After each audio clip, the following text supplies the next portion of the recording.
Hi everyone and welcome to Kay's Flower School. So today I just want to show you something simple for Valentine's Day, a Valentine's idea using a half dozen roses or 6 roses. Obviously depending on what time of the year is, you could substitute the roses for daffodils, tulips or even large carnations, whatever flowers take your fancy. For anybody who've maybe got roses as a present, you may find that the shorter you cut your roses, the longer they last. But obviously whoever bought the roses for you, they would have bought long stem roses. And the longer the stem, the more expensive they are, but also the better quality the rose is. So I'd be talking about maybe after you've had the roses for a week or so, and if you just want to make them last that little bit longer or reuse them, this is a simple idea for you. So it's also a foam-free idea. So anybody that would prefer not to use floral foam, this is a simple idea that you could use. So what I have is a glass container, a glass cube container.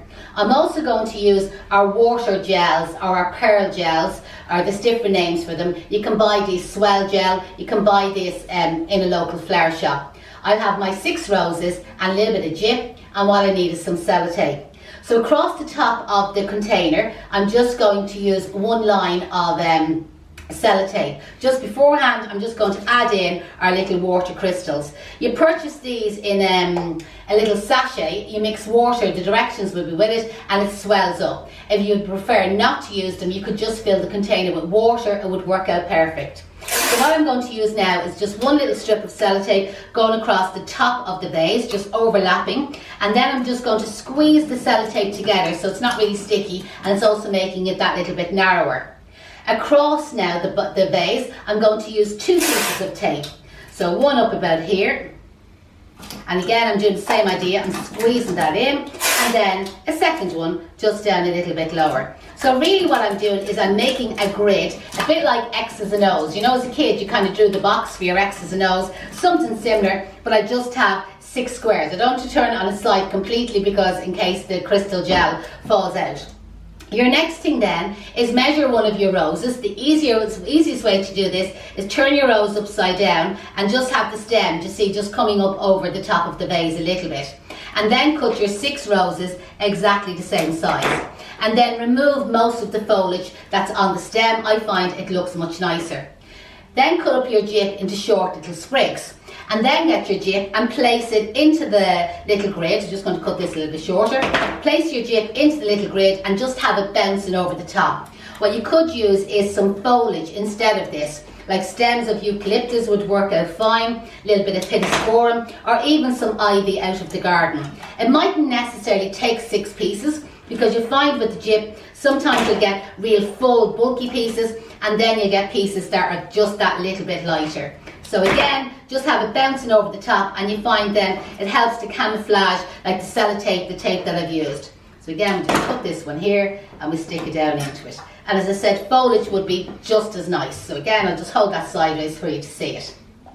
We have our 6 roses already cut, and I normally remove the guard petals from around the outside of the rose. Sometimes the outside petals are still on the rose when you purchase them. It is inclined to make them old looking, where it is nicer if you remove them, but it's personal choice. So into the grid now, I'm just going to add in my 6 roses. So into each little square, in among the jip there, is just rest down our 6 roses. If you've already kind of cut them to similar lengths, it's easy enough to kind of get them in. Just a little thorn on the side of that rose is just kind of catching it. And then we put 3 more in here. 1, 2, 3. And what you'll find is when your stems are cut that little bit shorter, they'll blow nice and wide now, your roses as well. So there's our 6 little roses into our glass container. What you can then do is you can top up the crystal with more water, and that will help it to swell up even more, and the water will keep your flowers fed. When I'm making up the crystal, I normally like to add in a little bit of flower food as well, and that can help to prolong the life. When you're finished with your container and your flowers are dead, just stick it back into your dishwasher or bleach it out with bleach and water, like to sterilise it, and then you can reuse it again. And as I said, go to your local florist, pick up 6 flowers, whatever flower that you take that you fancy or that you have a liking to, and then you can add it in. This could be a simple little container for your table, or even if you're going to visit somebody, it's a nice little gift just to present to somebody. You can buy the glass containers in a larger size, and it would be possible then to add 9 roses or 12 roses. You know, that way, again, you can make the grid to any size. Or if you're using larger flowers or smaller flowers, you can adjust it yourself. But I'm just more thinking maybe somebody getting a present or a gift of 6 roses for Valentine's Day. I hope you enjoyed that little tip. If you do have any questions or you want to ask me anything, feel free to email me here at the school at info@flowerschoolisland.com.